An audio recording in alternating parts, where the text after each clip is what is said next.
Hello everyone, welcome back to my channel devotional भक्तिमय शक्ति। आशा करती हूँ आप सभी अच्छे होंगे। हम हनुमान जी को त्रेता युग के नायक और श्री राम के अनन्य भक्त के रूप में तो जानते ही हैं, लेकिन हनुमान जी चिरंजीवी हैं। वे काल की सीमाओं से परे हैं। जब द्वापर युग में कुरुक्षेत्र की रण भूमि बजी, तब पवन पुत्र वहाँ भी उपस्थित थे।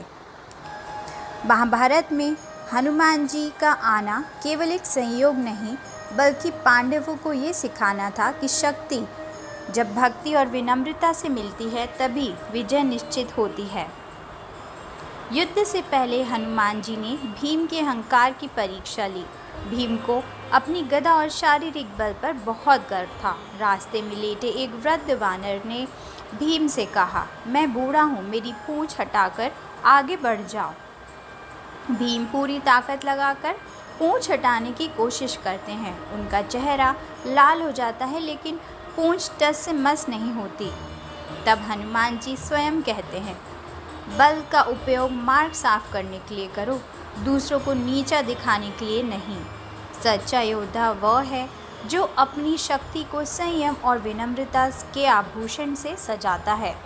भीम का अहंकार टूटा और उन्हें समझ आया कि ब्रह्मांड में उनसे भी बड़ी शक्तियाँ मौजूद हैं। हनुमान जी ने उन्हें आशीर्वाद दिया और युद्ध में पांडवों की रक्षा का वचन दिया।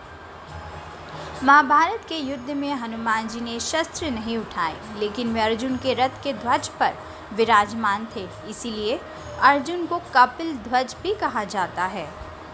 भीष्म, द्रोण और कर्ण के दिव्य अस्त्रों की मार को हनुमान जी ने अपने भीतर समाहित कर लिया।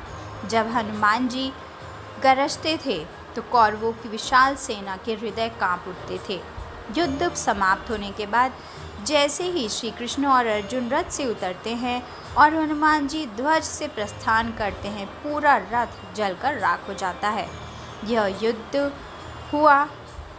यह सिद्ध हुआ कि हनुमान जी के बिना वह रथ कब का नष्ट हो चुका होता अगर वो वहाँ नहीं होते।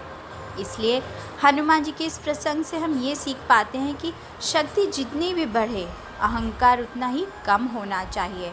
आज आप कितनी भी बड़ी पोजीशन पर हो, नीचे वालों को रिस्पेक्ट दीजिए। ज़रूरी नहीं कि आप हमेशा केंद्र में हो, पर्दे के पीछे रहकर भी मदद की जा सकती है। आशा करती हूँ आपको ये कथा पसंद आई होगी। Please like, share and subscribe और कमेंट में प्लीज़ लिखिए जय श्री राम।